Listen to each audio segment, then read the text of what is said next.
সেই যে উত্তরার গর্ভ নাশ করবার জন্য অশ্বত্থামা বাবা একটা বাণ নিক্ষেপ করেছিল না? কি গো, আমার ভগবান যদি কৃপা করে উত্তরার গর্ভে না প্রবেশ করত, তাহলে কি পরীক্ষিতকে বাঁচাতে পারত?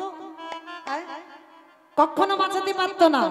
আর এই অশ্বত্থামা এমন একজন পঞ্চ পাণ্ডবদের গুরু ভাই ছিল বাবা। পঞ্চ পাণ্ডবদের গুরু ভাই হয়েও কত বড় শত্রুতা করেছিল।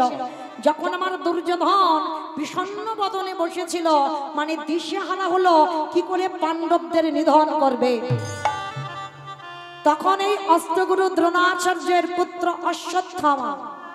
অশ্বত্থামা গিয়ে বলেছিল দুর্যোধনকে, দুর্যোধন, আমি তোমার গুরু ভাই, আমি প্রতিজ্ঞা করলাম পাণ্ডবদের 5টা মাথা কেটে আমি তোমার হাতে দিয়ে যাব। কথাটা শুনে দুর্যোধন হেসেছিল, আরে মূর্খ, কেন বোঝো না? পাণ্ডবদের সঙ্গে লড়াই করে আজ পর্যন্ত কেউ জয়ী হতে পারছে না, আর তুমি অশ্বত্থামা এসে বলছো ওদের মাথা কেটে তুমি আমার কাছে নিয়ে আসবে? বলে হ্যাঁ, কথা দাও, আমি প্রতিজ্ঞা করলাম পাণ্ডবদের 5টা মাথা কেটে আমি তোমার পায়ের কাছে লুটাবো। আনন্দে গদগদ হলো দুর্যোধন, আর আনন্দ পেয়ে বাবা অশ্বত্থামাকে অনুমতি দিয়েছিল। আর আমার বিশ্বের স্রষ্টা মালিক বাবা সবেতে আছে। চোরকে বলে চুরি করতে যা, আর মালিককে বলে তুই নিশ্চিন্তে ঘুমা, আমি তোর মাল পাহারা দিচ্ছি। ভগবান সবার। কেউ যদি মনে করে ভগবান কারোর একার সম্পদ, একেবারে বাবা ভুল করবে। ভগবান কারোর একার সম্পদ নয়, ভগবান সবার। চোরেরও হয়, সাধুরও হয়। যদি বলো কেন, সেদিন কি অশ্বত্থামার কথাগুলো কৃষ্ণের কানে যায়নি? ভালো করে গিয়েছিল। তাহলে গেল বলে পাণ্ডবরা যে ঘরে ঘুমায় সেই ঘর থেকে পাণ্ডবদের নিয়ে বাবা নদীর ঘাটে বেড়াতে গেল। আর সেই পাণ্ডবদের ঘরে দ্রৌপদীর পঞ্চপুত্র শয়নে ছিল। অশ্বত্থামা ভেবেছিল পাণ্ডবরা ওই ঘরে ঘুমায়, রাতের অন্ধকারে ওদের মস্তক ছেদন করে আমি দুর্যোধনের পায়ে ফেলবো। কিন্তু বাবা যুদ্ধের একটা নিয়ম ছিল, সূর্য অস্ত চলে যাবার পর আর কিন্তু যুদ্ধ হবে না। ঘোর অন্যায় করেছিল অশ্বত্থামা। রাতের অন্ধকারে বাবা যেখানে পাণ্ডবদের ছেলেরা ঘুমাচ্ছিল সেই দরজায় পাহারাদার ছিল আমার পরম বৈষ্ণব বাবা ভোলানাথ। আর আমার পাগল ঠাকুর ও তো বাবা একটা বেলপাতার বাতাতা দিলেই সন্তুষ্ট। একটা বাতাসা দাও, একটা বেলপাতা দাও, নাম হলো আশুতোষ, অল্পেতেই সন্তুষ্ট। আর এই অশ্বত্থামা কায়দা করে শিব স্রোত করে শিব ঠাকুরকে আরাধনা করে শিবের কাছ থেকে বাবা দরজা ছেড়ে দিল আর প্রবেশ করেছিল পঞ্চ পাণ্ডবরা যে ঘরে ঘুমা। সেই দিনে বাবা পাণ্ডবরা ছিল না, ছিল দ্রৌপদীর পঞ্চপুত্র। যখনই প্রবেশ করলো ওই ঘরে দেখে না ছেলেগুলো সব ঘুমিয়ে আছে, অন্ধকার ঘুটঘুটে, কারোর মুখ দেখা যাচ্ছে না। অশ্বত্থামা মনে করলো এই তো পাণ্ডবরা ঘুমাচ্ছে নিশ্চিন্তে। ধারালো অস্ত্রটা নিয়ে একটা একটা করে ওই সন্তানদের মস্তক ছেদন করে আর পুটলিতে বেঁধে 5 জনের মস্তকটা কেটে কাঁধে করে নিয়ে দুর্যোধনের কাছে এসেছে অশ্বত্থামা। আর যখনই অশ্বত্থামা এসে দাঁড়ালো, একটা একটা করে অশ্বত্থামা মাথাগুলো দেয়, দুর্যোধন হাতে করে নিয়ে ওই পাথরে আছাড় মারে। মানে এত রাগ, এত ক্রোধ, যেটা কেউ কোনোদিন পারেনি সেটা অশ্বত্থামা পেরেছে। একটা একটা করে মাথা যখন পাথরে মারছে আর ওই মাথাগুলো বাবা ভেঙে চৌচিরে হয়ে যাচ্ছে। 5টা মাথা যখন ভেঙে চৌচিরে হয়ে গেল তখনই দুর্যোধন চিৎকার করেছিল, অশ্বত্থামা,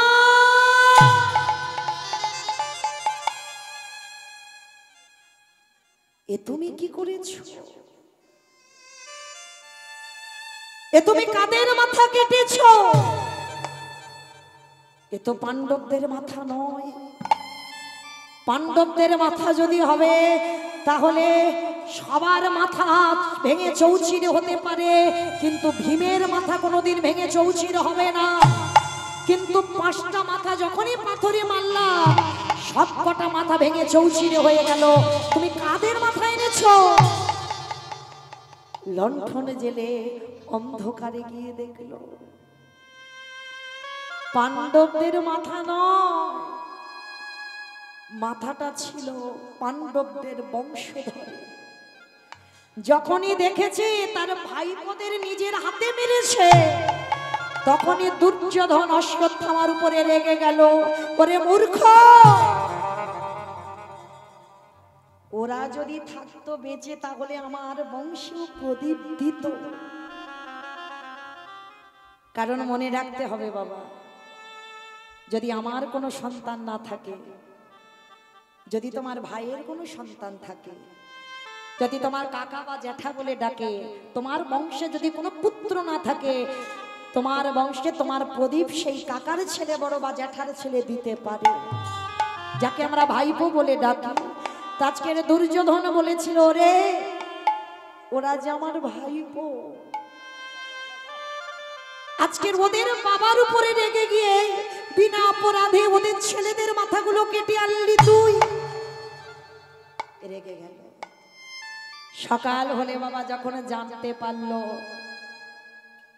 নদীর ঘাট থেকে পাণ্ডবরা দ্রৌপদীকে এনে দেখছে বাবা সব ছেলেগুলোর দেহ আছে, একটাও ছেলের মাথা নেই। বলো তোমার কি দুর্দশা হবে?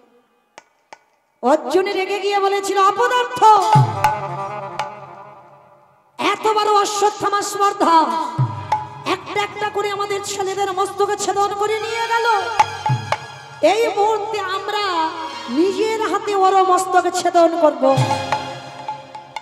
এই জায়গাটা বাবা লক্ষ্য করবেন, নারী কাকে বলে, সহধর্মিনী কাকে বলে। দ্রৌপদীর কাছে পাণ্ডবরা গিয়ে হাত জোড়ো করে বলেছিল, দ্রৌপদী তুমি একবার অনুমতি দাও, ও গুরু ভাই হোক আর যেই হোক, ওর মস্তক কেটে আমি তোমার পায়ের কাছে এসে লুটিয়ে ফেলি। দ্রৌপদী কেঁদে কেঁদে বলেছিল, দাঁড়াও, কখনো নয়, ও যে তোমাদের গুরু ভাই, কেন ভুলে যাচ্ছ? পুত্র হারাবার যে কি জ্বালা সেটা আজকের আমি বুঝতে পারছি। আর ক্রোধ ভরে রাগ ভরে যদি তুমিও এইভাবে অশ্বত্থামার মাথাটা কেটে নাও, তাহলে তুমিও কি জানো আমাদের গুরু মায়ের কি দশা হবে?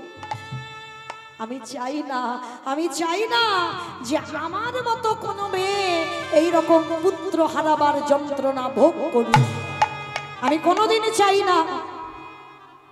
তা তখন আমার কৃষ্ণ দয়াময় বলেছিল, দ্রৌপদী সত্যি তুমি পাঞ্চালী, সত্যি তুমি পাঞ্চালী। আজকে তোমার মতো মা জগতে বড় দুর্লভ। আজকের তুমি মা হয়ে নিজ পুত্র হারিয়েছো বলে তুমি অশ্বত্থামার মস্তকে ছেদন করতে চাইছো না, কিন্তু ভগবান ওই অশ্বত্থামাকে একটা আশীর্বাদ দিয়ে দিয়েছিল। তোর যখন এতই বাঁচবার ইচ্ছা, তুই যখন সবাইকে নিধন করতে চাস, আমি তোকে অভিশাপ দিলাম। আর অভিশাপের অভিশাপ আবার আশীর্বাদের আশীর্বাদ দিয়েছিল কি? ভগবান কৃষ্ণ বলেছিল, আমি তোকে আশীর্বাদ দিলাম, তুই অমরত্ব লাভ করবি, মৃত্যু হবে না তোর। তবে শোন, এই যে তুই মরতে চাস না, তুই সবাইকে মারতে চাস, আমি তোকে আশীর্বাদ দিলাম তুই মরবি না, তবে মৃত্যুর জন্য তুই ছটফট করবি। কারণ মৃত্যুর জন্য তোর এত অসহ্য যন্ত্রণা হবে, সেই যন্ত্রণা তুই সহ্য করতে পারবি না। তুই আমার কাছে কাতর হয়ে বলবি, কৃষ্ণ মৃত্যু দাও, কিন্তু আমি তোকে আশীর্বাদ দিয়ে রাখলাম, তুই অমরত্ব হবি, তুই কোনোদিন মরবি না, মরবি না, মরবি না। ভগবান কৃষ্ণ অশ্বত্থামাকে আশীর্বাদ দিয়ে রেখেছিল। তাহলে দেখেন মায়েরা, ভগবান শত্রুকেও জায়গা দেয়, মিত্রকেও জায়গা দেয়। আজকে লক্ষ্য করেন, বাবা ভোলানাথকে একেবারে পায়ের তলায় কুকুরকে চেপে ধরেছে, আর কুকুর ছটফট করছে, আর যত ছটফট করে বাবা তত আমার বৈষ্ণব ঠাকুর কি করছে, কৃষ্ণ আমি ভুল করেছি, কান মুলছি, নাক মুলছি, ছেড়ে দে, চুপ। দেখাচ্ছি মজা তোমার দাঁড়া। মোটা দড়ি নিয়ে কুকুরটাকে আষ্টে পিষ্টে বেঁধেছে, আর যেই না কুকুরটাকে বাঁধলো বাবা, কুকুর আর কিছু করতে পারছে না। কুকুরের 4টে পা শুধু ছটফট করছে। বলে এবারের পায়ের ব্যবস্থা করতে হবে। বলে কি করেছে, কুকুরের 4টে পা এক জায়গা বেঁধেছে, আর 4টে পা বেঁধে খালে বিলি নদী নালা পুকুরে ঘাটের জলে নয়, তাহলে কোন জলে? বৈষ্ণবের চরণ ধোবালো। কৃষ্ণ আমার বৈষ্ণবকে কোন জায়গা দিয়েছে দেখে, ওই কুকুরের 4টে চরণ হৃদয়ে ধরে খালি বিলি পুকুরে ঘাটের জল দিকে, খালি বিলি জল দিয়ে না কৃষ্ণ ওই কৃষ্ণ ভগবান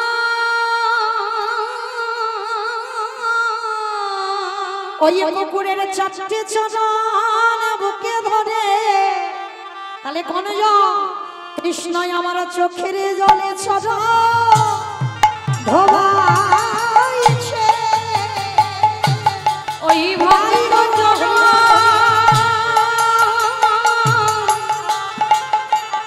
চরণে নিজে ধরে আজ চোখের জলে চরণ ধোয়াইছে। বলি আরে তো চরণ ছাড়ব না, ওই চোখের জলে চরণ ধোয়াইছে। বলি আরে তো আজ চোখের জলে চরণ ধোয়াইছে। চোখের জলে চরণ ধোয়াইছে। চোখের জলে চরণ ধোয়াইছে। চোখের জলে চরণ ধোয়াইছে। তাহলে মায়েরা সেই দিন আমার বাবা ভোলানাথ প্রতিজ্ঞা করেছিল, ওরে কৃষ্ণ রে, আগত কলিকালে আমি আর শিব হব না। ও মায়েরা, কীর্তনে প্রথমে প্রবেশ করে আমার প্রশ্নটা কি ছিল? সত্যতে শিব, ত্রেতাতে শিব, তারপরে শিব, কিন্তু কলিতে শিব নয়। কেন নয়? এই কেনর কথা জানতে গিয়ে একটু রামায়ণ মহাভারতে যেতে হলো, তাই না? এটাই তত্ত্ব। তো চলেন, আজকের বাবা সেই ভোলানাথ প্রতিজ্ঞা করেছিল, ওরে কৃষ্ণ রে, আগত কলিকালে আমি শিব নয়, আমি হব অদ্বৈত আচার্য গোসাই। আর তুই আমার কৃষ্ণ হবি না, তুই হবি নদী আর নিমাই চা। তুই হবি নদী আর নিমাই চা। ওই 12 বছর তুলসী ভাষায় তোকে আহ্বান করব, আমার ডাকে তুই বৃন্দাবন ত্যাগ করে নদিয়ায় নামবি। আর শোন, আমি শান্তিপুর থেকে নদিয়ায় যাব।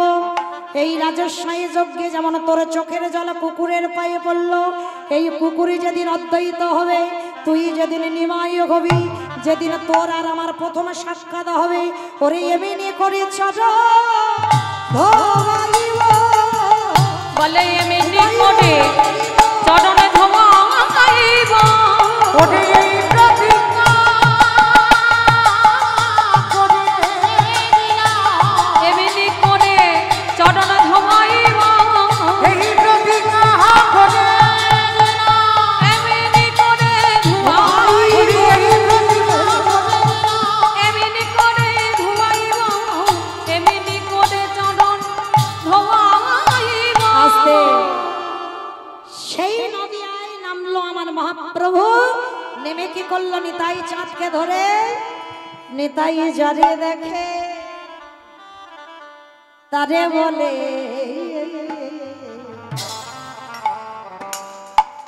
আজকের দিনে বাবা, আজকের দিনে আমার নিতাই চাঁদের বৈষ্ণব পদাবলী শুনতে হবে। তাই নিতাই চাঁদ কি করেছিল? নিতাই যারে দেখে তারে বলে, দন্তে তৃণ ধরি রে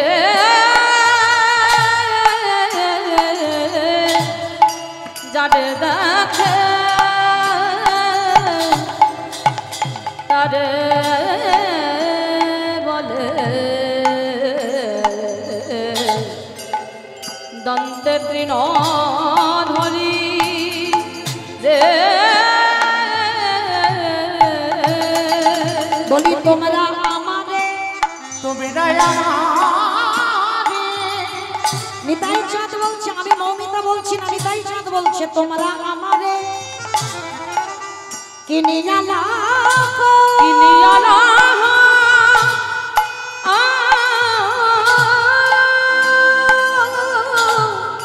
কিনিয়ালা বলো গৌর হরি রে। আস্তে আমায় না, এই গ্রামটার নাম কি? রাজাতাল। বেশ, বহু পুরানো হরিবাসর নাম শুনতাম। তো যাই হোক, তো এই গ্রামে তো আমার নিতাই চাঁদ এসেছে, এসে কি করেছে জানো? হরিনামের ডালাটা মাথায় নিয়েছে আজকের দিনে। আর কি করছে? পাহি কাটে পাহি কাটে পাহি কাটে পাহি কাটে। আস্তে, একটা কথা বলছি, দুটো মানে বের হচ্ছে, একটু অনুভব করেন।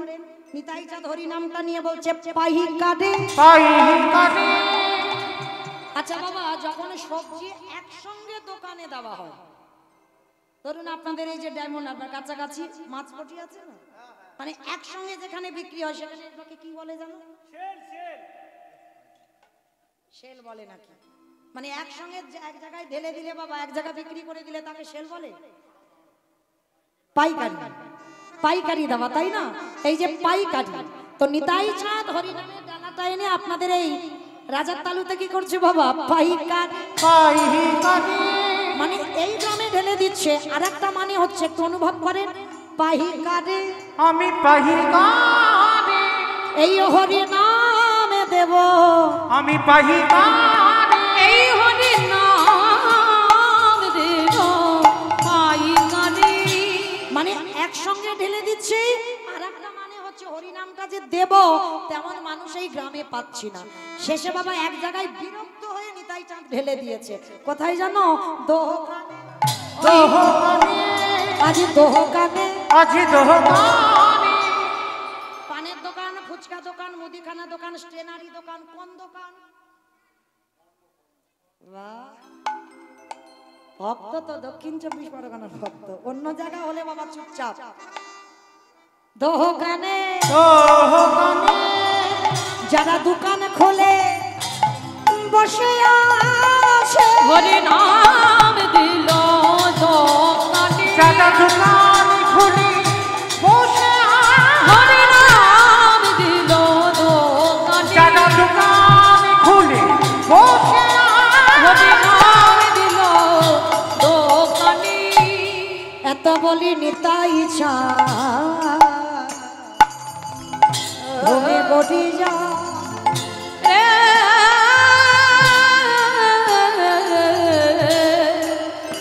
এত বলি নিতাই চাঁদ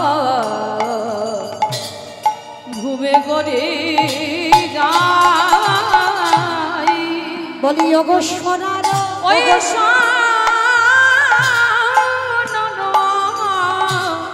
পারে বত জান পর্বত যেন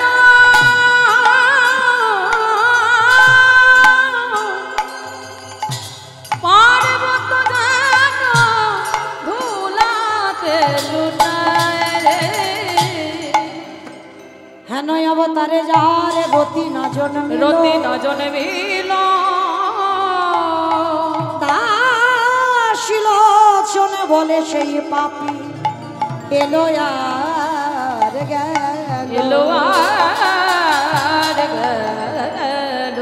দাসলোচন বলে সে পাপি এলো আমার গেল রে। লোচন বলে সেই পাপে এলো আর গেল রে। লোচন বলে সেই পাপে এলো আর গেল রে। লোচন বলে সেই পাপে। জানি তাই চলুন এবার আমরা সবাই এই স্থান পরিত্যাগ করে একটু বৃন্দাবন চলে যাই। সবাই মিলে একবার বলেন তো, গৌর সুন্দরী কি ধ্বনিটা হলো কি? এটাও জয়, এটা জয় নয়, একটু প্রেম সে জয় দাও, এত জোরে জয় দাও, কত দূর শোনা যাবে গো? বাবা এখান থেকে স্টেশন বাজার। স্টেশন যাবে? যাবে না? যাবে? মানে বিশ্বাস আছে যাবে। আচ্ছা বাবা, একবার দেখি আমার নিতাই চাঁদ গৌর চাঁদের মতো হাত দুটো তোলো তো দেখি একবার। সবাই আত্মনিবেদনম, কারণ অর্ধেক যেন না হয়, সম্পূর্ণ। আমা ওই জায়গাটা ধসে গেল কেন? তোলো দেখি, তোলো, সম্পূর্ণ তোলো একসঙ্গে। প্রত্যেকে বলবেন কেমন? ওই আমার দাদা ভাই বাবা ঠাকুর যারা আছে একসঙ্গে বলেন গৌর সুন্দরী কি, নবদ্বীপ ধাম কি, সচিরি নন্দন কি, বিষ্ণু প্রিয়া কি, নিতাই চাঁদ কি, ভক্তবৃন্দ কি, হরিবাসন ধাম কি, সাধু গুরু বৈষ্ণব কি, আপন আপন গুরুচরণ কি, কমিটি ভাই সাহেব কি, হরি নাম কি, আজকের আনন্দ কি, নিতাই গৌর প্রেমা। হরি চলুন আজকে আমরা সবাই এই স্থান পরিত্যাগ করে চলে যাবো মধুমাস ধাম বৃন্দাবন।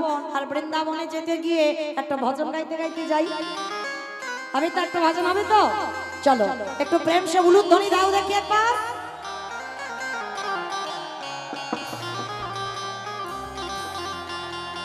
রাখাল রাজা বনে দিলে কোথায়